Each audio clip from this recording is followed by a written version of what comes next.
10 फरवरी ये वो तारीख है जब बजट सत्र के समापन के साथ ही आज 17वीं लोकसभा में सत्र का समापन हो गया। लेकिन आज का दिन काफी ज्यादा महत्वपूर्ण था क्योंकि आज के दिन ही लोकसभा और राज्यसभा दोनों ही सदन में राम मंदिर की प्राण प्रतिष्ठा को लेकर धन्यवाद प्रस्ताव पर चर्चा की गई। जिसके बाद जब लोकसभा की कार्रवाई शुरू हुई तो लोकसभा में हे राम से लेकर जय श्री राम तक के नारे गूंजे।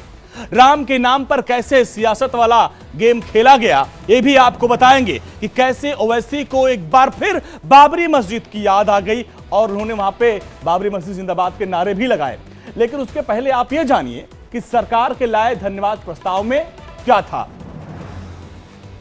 भारत और भारतीयता के प्रतीक प्रभु श्री राम, भारत श्रेष्ठ भारत, एक भारत श्रेष्ठ भारत के प्रतीक प्रभु श्री राम, भारतीय संस्कृति के प्रतीक भगवान राम।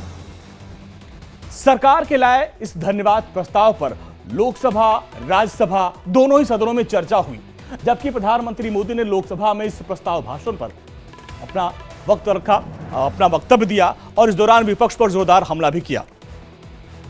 लोकसभा में नियम 193 के तहत चर्चा हुई, राज्यसभा में भी नियम 176 के तहत चर्चा की गई है और प्रधानमंत्री ने लोकसभा में भाषण दिया।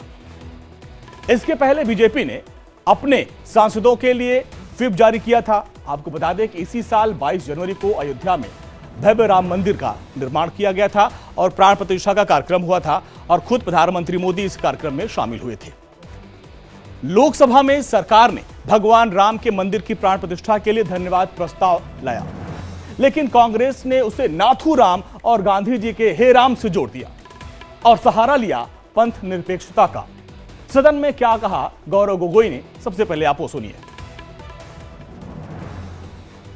कि आप नथुराम का रास्ता त्याग करें, आप नथुराम को पूजा करने का ये जो आपकी परंपरा है उसको त्याग करें, नथुराम गोडसे का खंडन करें। इसमें आपको कोई परहेज नहीं होना चाहिए, अहंकार के रोग से बचे। गौरव गोगोई ने अपने भाषण में गोडसे को याद तो किया, साथ ही रावण और उसके अहंकार का भी इस्तेमाल एक बार फिर से किया।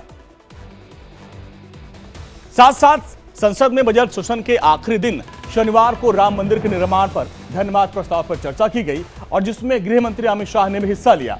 लेकिन गृह मंत्री के इस भाषण में निशाने पर रहे ओवैसी, जिनको इस प्रस्ताव में बाबरी याद आ रही थी। ओवैसी ने लोकसभा में बाबरी जिंदाबाद के नारे लगाए। मेरी फिक्र में मेरा ईमान मुझे कहता है कि जिस जगह पर मस्जिद थी, है और रहेगी, बाबरी मस्जिद है और रहेगी। बाबरी मस्जिद जिंदाबाद, जिंदाबाद, भारत जिंदाबाद, जय हिंद।